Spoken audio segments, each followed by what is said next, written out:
제22대 국회 정기 국정감사는 일단 마무리됐습니다. 대한축구협회 정몽규 회장은 지난달 국회 문화체육관광위원회의 현안 질의에 참석한 데 이어 24일 국감 종합감사에도 증인으로 출석해 여야 의원들의 날 선질의 공세에 시달렸습니다. 현안 질의 때는 질문 요지를 벗어난 엉성한 답변으로 일간에 크게 질타받았지만 국감에선 비교적 명확한 입장과 정리된 견해를 밝히는 등 조금 다른 모습을 보여 눈길을 끌었습니다. 그런데 아직 끝이 아닌데요. KFA에 대한 문화체육관광부 차원의 감사 최종 결과 발표가 기다리고 있습니다. 정확한 발표 일정은 잡히지 않았으나 애초 예정됐던 이달 30일은 지금으로선 어려워 보입니다. 유인촌 문체부 장관은 국감 당시 감사 결과 발표가 조금 미뤄질 수 있다고 밝혔습니다. 홍명보 국가대표팀 감독 선임 과정에서 불거진 공정성 논란이 한창 들끓던 7월 기초조사를 거쳐 실지 감사를 진행한 문체부는 감독 선임에 대한 조사 결과만 중간 발표 형태로 공개했습니다. 나머지 행정 난맥상에 대한 부분은 아직 밝히지 않았는데요. 문체부는 실지 감사는 거의 마무리됐으나 최종 단계인 정 회장과 면담이 마무리되면 시일을 정하겠다는 방침입니다. 29일 서울에서 개최될 예정인 아시아축구연맹 어워즈와 각급 산하위원회 컨퍼런스 일정도 고려됐습니다. AFC의 연례 행사 중 가장 큰 규모이자 한 해를 마무리하는 의미도 담은 터라 문체부가 굳이 이 행사를 망칠 필요는 없습니다. 최종 감사 결과에 대한 체육계의 전망은 분분한데요. 알맹이가 빠진 듯했던 대표팀 감독 선임 중간 발표와 딱히 다를 게 없을 것이란 예상이 있는 반면 일각에선 추상적 내용이 아니라 수치와 팩트 중심의 사안이 집중적으로 다뤄진 만큼 수위가 상당할 것이라고 보기도 하는 상황입니다. 정확히 어떤 내용이 담길지는 파악되지 않았으나 지도자 라이선스 이수자 선정 특혜, 심판 문제, 운영비 활용 문제, 특정 에이전시와 유착 의혹 등이 종합적으로 담길 것으로 보입니다. 실제로 문체부는 그동안 KFA가 프로 및 대표팀 감독이 되기 위해 반드시 소지해야 할 P급 지도자, 라이선스 교육 이수자를 선정하면서 일부 지도자에게 특혜를 줬다는 정황을 포착하고 KFA 담당자에게 경위를 캐물은 것으로 알려졌습니다. 국회 문체위 국감과 함께 문체부 감사가 관심을 끄는 것은 정 회장의 사연임 도전 여부에 적잖은 영향을 주기 때문인데요.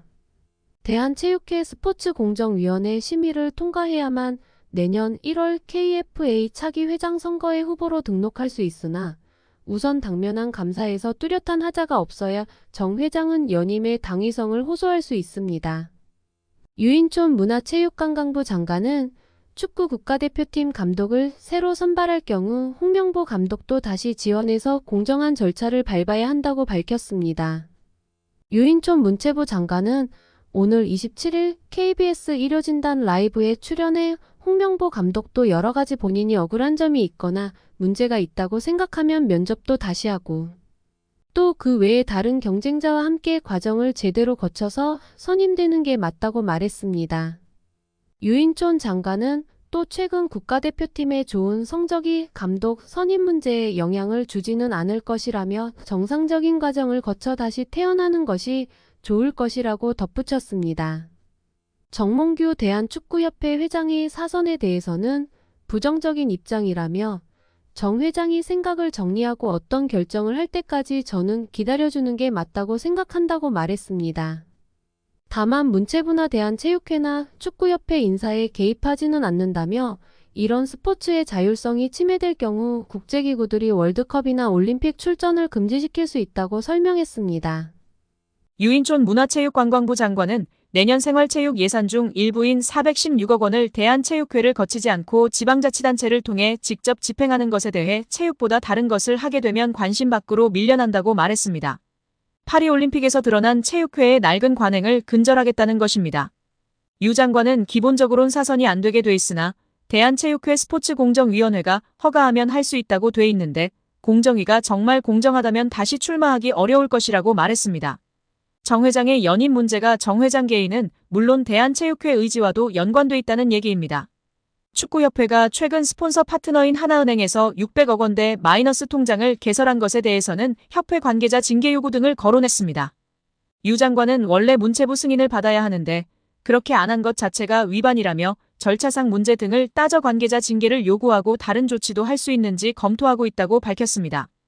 김 의원은 협회의 투명하고 공정한 절차를 통한 납득할 만한 해명과 조치가 이뤄지지 않을 경우 올해 국정감사 시 관계자들을 증인으로 출석시켜 사실관계를 철저히 따져 물을 것이라고 강조했습니다.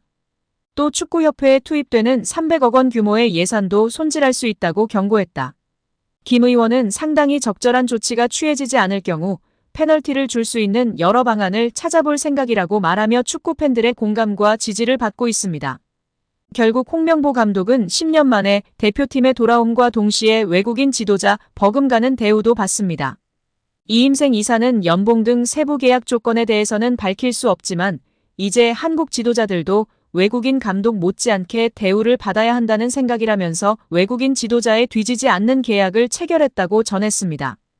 홍명보 감독은 지난해 울산과 프로스포츠 최고 연봉인 10억 원의 3년 재계약을 맺은 것으로 알려졌는데 대표팀을 맡으면서 더 많은 연봉을 수령할 것으로 보입니다. 직전 클린스만 감독의 연봉은 약 30억 원, 벤투 감독은 약 19억 5천만 원의 연봉을 받았기 때문에 최소 20억 원이고 최대는 30억 원 수준으로 예상받고 있습니다. 따라서 홍명보의 연봉은 최소 20억에서 최대 30억 원 수준이라는 것인데요. 월드컵 이후 아시안컵까지 계약을 장기간 맺었습니다. 다만 월드컵 종료 후 중간평가를 갖기로 되어 있으나 경질 한들 남은 계약 기간 보존 금액하면 최소 30억 원이겠고 홍명보뿐 아니라 외국인 코치 2명도 생각하면 60억 원 이상이 나가겠네요. 정말 최악인 것 같습니다. 경질 없이 가도 홍명보 30억 원의 외국인 코치들까지 하면 연 60억 원 이상씩 나가는데 대체 왜 캐나다를 이끌고 코파 4강까지 간 제시마치를 안 잡았고 바로 프리미어리그 승격을 코앞에서 놓친 바그너 그리스로 유로를 아쉽게 못 나간 포엣을 버리고 홍명보인지 당최 이해가 가질 않습니다. 정말 최악입니다. 축협. 반드시 책임을 져야 할 것입니다. 지금 당장 말입니다. 절차상 위법이 있다면 법적인 절차로 결정이 번복될 수도 있다. 법조계는 홍 감독 선임 과정의 절차상의 하자가 축구협회 결정에 번복을 가져올 수 있다고 짚으며 화제입니다. 익명을 요구한 변호사는 절차상의 위법이 있다면 법적인 절차로 결정이 번복될 수도 있다면서 다만 축구협회는 사단법인이기 때문에 민사소송을 거쳐야 한다. 우선 문체부 감사에 따라 장관이 어떠한 권고를 내리는지 지켜봐야 할 것 같다고 밝혔습니다.